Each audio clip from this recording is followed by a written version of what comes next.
Shalom Bapak Ibu Saudara yang dikasihi Tuhan. Seri pengajaran hari ini berjudul Cara yang Tidak Layak. Saudara, kalau kemarin kita membahas tujuan dari perjamuan kudus, hari ini kita akan bahas cara yang tidak layak dalam menerima atau ambil bagian dalam perjamuan kudus atau perjamuan suci. Terlebih dahulu kita akan baca apa yang tertulis dalam 1 Korintus 11 ayat 27 sampai 28. Demikian. Jadi, barang siapa dengan cara yang tidak layak makan roti atau minum cawan Tuhan, ia berdosa terhadap tubuh dan darah Tuhan. Karena itu, hendaklah tiap-tiap orang menguji dirinya sendiri, dan baru sesudah itu ia makan roti dan minum dari cawan itu. Saudara, dengan tegas dan jelas, ayat tadi mengatakan, barang siapa dengan cara yang tidak layak makan roti atau minum cawan Tuhan, ia berdosa terhadap tubuh dan darah Tuhan. Itu berarti menerima perjamuan kudus itu harus dengan cara-cara yang layak. Kata barang siapa menjelaskan bahwa hal itu berlaku sama untuk semua orang. Tidak ada perbedaan apakah mereka itu sebagai jemaat atau hamba Tuhan. Tidak jadi masalah juga dari gereja mana. Itu berarti siapapun jika dengan cara tidak layak ambil bagian dalam perjamuan kudus, ia berdosa terhadap tubuh dan darah Tuhan. Kata tidak layak dalam ayat di atas tidak menunjuk kepada orang yang ikut perjamuan kudus. Perhatikan ini, tetapi menunjuk pada cara mengikuti atau melakukan perjamuan kudus. Lalu pertanyaannya, cara yang tidak layak itu yang seperti apa? Yang pertama, perjamuan kudus yang tidak dilakukan dalam persekutuan jemaat alias dilakukan seorang diri.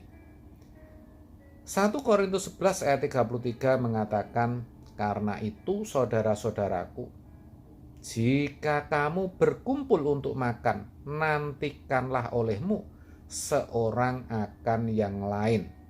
Perhatikan kalimat nantikanlah olehmu seorang akan yang lain. Artinya jangan kamu lakukan seorang diri ketika yang lain belum datang. Jadi dalam perjamuan kudus terkandung pesan penting, yaitu persekutuan.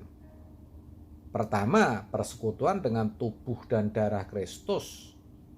Dan yang berikutnya, persekutuan dengan sesama saudara seiman, sesama anak Tuhan. Itu yang pertama.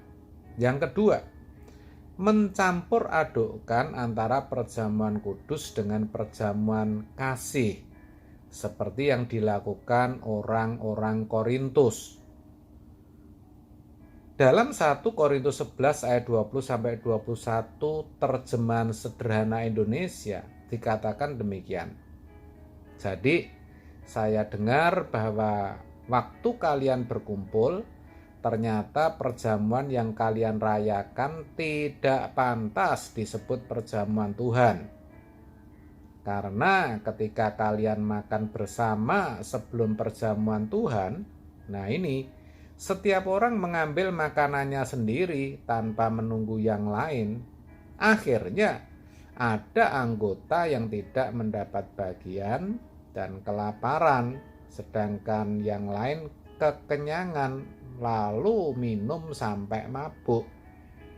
Perhatikan, dikatakan setiap orang mengambil makanannya sendiri tanpa menunggu yang lain. Ya, mengambil makanannya sendiri. Nah, itu identik dengan perjamuan kasih, saudara. Dan hal itu berarti mencampur adukkan antara perjamuan kasih dan perjamuan kudus. Itu merendahkan kesakralan perjamuan kudus. Saudara bisa baca ayat 22. Yang ketiga, asal ikut saja atau ikut-ikutan tanpa mengerti tujuannya, tanpa mengakui bahwa Yesus telah mati untuk menebus dosanya, tanpa merenungkan kematian Kristus yang begitu tragis karena dosa dunia. Yang keempat, tidak melakukannya dengan tujuan seperti yang Tuhan kehendaki, tetapi untuk tujuan pribadi dan jasmaniah sifatnya. Itu tidak boleh, saudara. Itu tidak layak. Yang kelima, tidak adanya keseriusan, tidak adanya rasa hormat dan khidmat. Menerima dengan sembrono celelean, misalnya roti dan anggur sebagai bahan untuk bergurau dan sebagainya. Ini ada, saudara. Ya. Yang keenam, melakukannya dengan cara yang salah. Misalnya anggur dikultuskan dan dijadikan jimat, dengan sembarangan dioleskan di mana-mana, di mobil, dinding rumah, di tempat tidur, di telapak kaki, tangan, dan sebagainya. Saudaraku, jika seseorang menerima atau ambil bagian perjamuan kudus dengan cara yang tidak layak, tidak mengakui tubuh Tuhan, dapat mengakibatkan hal yang fatal dalam hidup seseorang. Dalam ayat 29-30 dituliskan demikian. Karena barang siapa makan dan minum tanpa mengakui tubuh Tuhan, ia mendatangkan hukuman atas dirinya. Sebab itu, banyak di antara kamu yang lemah dan sakit, dan tidak sedikit yang meninggal. Ini tidak hanya mengerikan, saudara, tetapi sekaligus juga menjadi peringatan. Jangan memberikan perjamuan kudus kepada orang yang belum percaya kepada Yesus, atau yang belum mengerti kebenaran, anak-anak yang masih balita misalnya.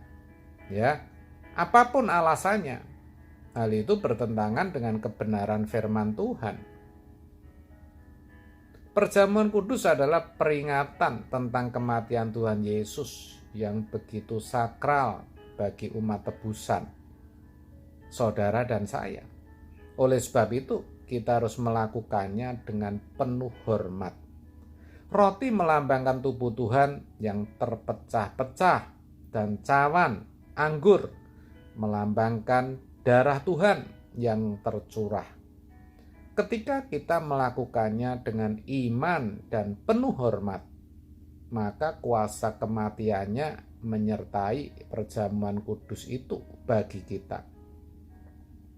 Oleh sebab itu, mari kita setia dalam melakukan perjamuan kudus dan menerimanya dengan iman yang teguh, penuh hormat dan penghayatan akan kasih Tuhan Yesus yang menyelamatkan kita.